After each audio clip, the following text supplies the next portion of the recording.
Now the S&P's red, and it just went, I mean, just blazed a trail from this zone, skip that one. Did we even have a little bit of a hang up there? Yeah. So I know some people on TikTok think these boxes don't mean anything, but the only green candle we happen to have was right there. Quick little hiccup, like, hey, real quick, let's pay homage to Don that he did draw that yellow box. Cool story. And then we just send it all the way down here. As of the open right now, we are up. This is, I think, a dead cat bounce. And I have to say, I'm gonna go short. So if you're following my account, if you're part of the community, right, you're on Patreon or however you're in there. If you're not, it's always the top pin comment down below. If you're in that tomorrow, you will get the notification. I am buying puts. Now I'm buying puts for August on the S&P. But I wanted to point this out. So let's get all these zones out of the way. Do you see anything here with the volume here at the bottom of the screen? Now these were those Sundays that were just bright red right there at the open, just absolute sending it and just panic, I guess. Now we did buy it up, but pretty meaningful volume. And if we look right here, one of the worst days, but I think that actually was the worst day in 2025. But the volume just kind of hanging out with everything else. I don't usually watch volume. It just happened to be up. So the one thing I noticed here was this sell off.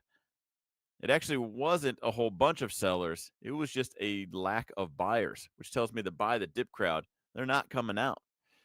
Which is my signal. We had, here up on screen, we had this sell off. That was a Sunday open. We had this next week, had that Sunday open. Just absolute panic red days. And we kind of recovered. And like I even talked about the stream before, like, hey, we're going to tag that box of all time highs. We're not just going to just sell off into oblivion without that. And we did. We checked that box, and then we got this sell off right here. So as of now, I'm going to have to go short because I just don't know how much time we have left. I do agree with Nvidia. It's a lot of eyes are going to be on Nvidia this week, just given its weight in the market. A lot of talk about AI, and let's see where that leads. We'll pull up the calendar right here real quick. Monday, nothing. Tuesday, a couple of Fed speakers, nothing big there. I doubt anyone makes a deal about that. New home sales will come out on Wednesday. Not too much of a market mover, but might give you some hints. Real estate sales are down a lot. And that's a lot of, you want to talk about stimulus or money in the economy. We're missing out on a lot just with that. Not something that usually moves the markets, but I'm curious if that's going to be an excuse. Now, Thursday, we have the jobless claims, durable goods, growth rate, GDP growth rate. And then Friday, we have PCE. So we have core PCE. So we got personal income, yeah, PCE price action. So Friday we got our PMI. So we got our letters this week. So Friday we'll have our action, and then Wednesday we'll have Nvidia, an absolute tech giant's earnings. So jumping back into the S&P, no surprise that we bounced here. Every bit of this I'm just going to use as an entry to go short. Good broker for US. Depends on your requirements. I trade with TradeStation. The growth counts on Robinhood. I do like Robinhood and E-Trade because they have a debit card attached directly to it. I have my reasons for that. If you don't have a lot of money, but you don't like the idea of a savings account, but you like the idea of being invested, something that has to be that actually grows, right? But you still want access to your money. I do like Robinhood and E-Trade for that debit card situation. As far as the expected moves, they are accurate. We do have it up. SPY has a huge move. So that's right back here to these lows. That's where the expected moves lands us. Is futures right down here. Right down there, or, almost all-time highs. A complete miraculous recovery, or we're rocking lower. Now, I will say this, if you've been following me for any amount of time, you guys know how many. So every time I talk about a crash, right? I know I've said this a bunch. I'm just 3 for 3. If I talk about a crash, it's not for fear mongering. This will just be the fourth one. I talk about it well in advance, and then we always talk about right as it gets close. You have just these lightning striking red candles. And I always tell you, when that's followed by another red candle, when the dip buy crowd doesn't show up, that's when it's bad news bears. And I specifically said this the day before the Rona crash. The next day was red. That was the absolute peak. So that's what I'm watching for right now. Fingers crossed, the buy the dip crowd shows up, and we do check all-time highs. I would like to probably, I think I already sold, so I already let go of some of my Tesla and Meta position in my investment account. And I think I do want to let go a little bit more on that, as a matter of fact. And I did that by selling calls. So I'll sell some closer to the money calls. And then as the stock rises, it'll get sold, but I'll get paid to sell. So I am going to do that. I'm going to get pretty aggressive on the calls for this week, the sold calls, just to let some of my stuff go. So I do hope the buy the dip crowd does show up. Maybe Nvidia just kind of gives us one more green opportunity to let go of stuff. I want to lighten the bags up a little bit this time. But if tomorrow's red, I just think we just kick the dominoes over, So you got to be careful in these crashes. There are rip your face off rallies. I mean, you might think you're going short, and they're gonna just, I don't know how to say it, just bend you over. You're in for a rough time. Uh, so be selective. A lot of the bears make it sound like it's the easiest money you've ever made in your life, and it is and isn't. Because emotion is involved, it's usually some fast money. If you're in the right direction, yeah, it'll send it. But just be careful if you're in this, whether you're going to sit out or go actively go short, which is that's what I'll be doing.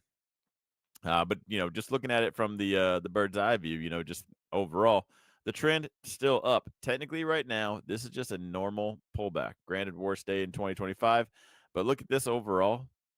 That's nothing. The bulls, if you bought down here or anywhere else, you're not even feeling it. That was nothing. That was if I technically look at my P&L on the day, it's red. No one's going crazy about that.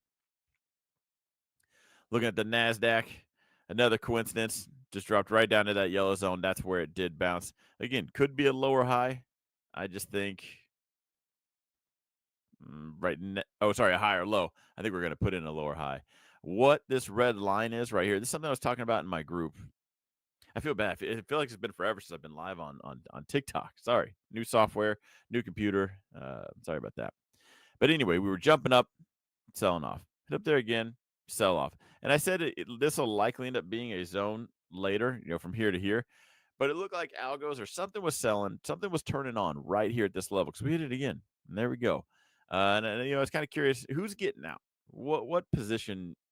I always use Goldman Sachs as the example. Goldman Sachs is a market maker largely, so they're non-directional, right? They're what is it? Delta neutral. But everybody knows big bank, right? So just to paint that picture, it's like Goldman Sachs has to sell 1 million contracts. And their algos just say, hey, turn it on. Now, if they hit market sell on that, this would look like the first minute candle would look like this. This would be a 30-second candle. So the bigger banks, they can't hit market sell. So they have algos to get them in and out of positions. So as it turns on, like they're just trying to hug the VWAP or do better than the VWAP, and they're trying to sell it.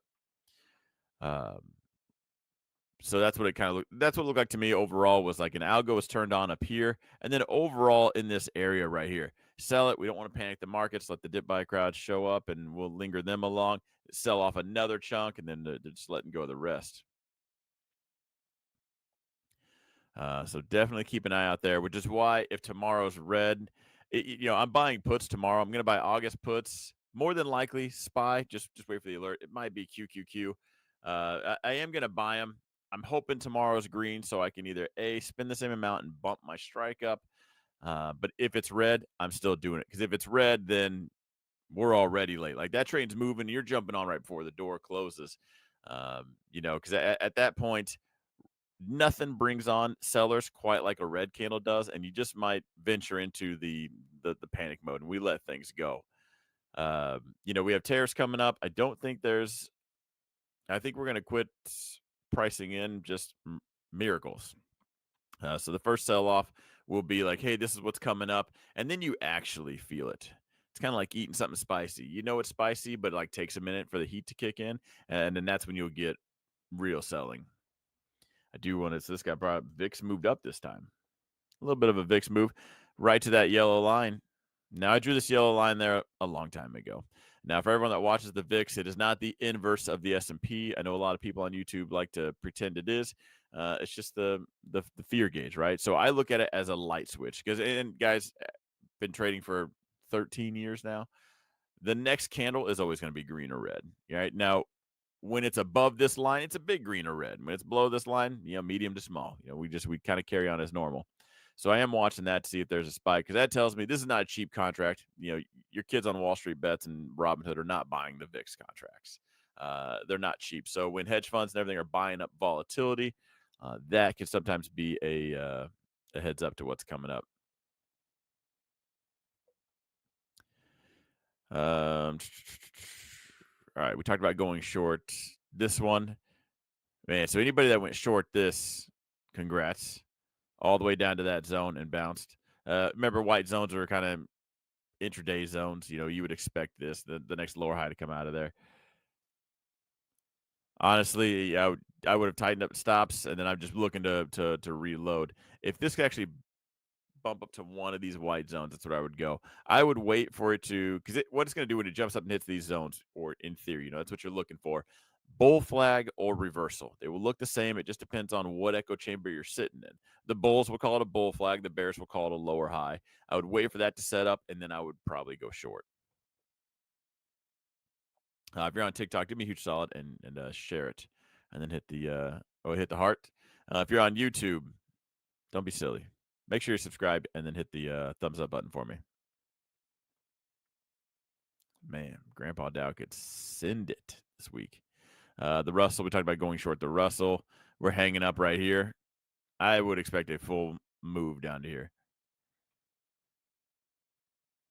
and then breaking that even further.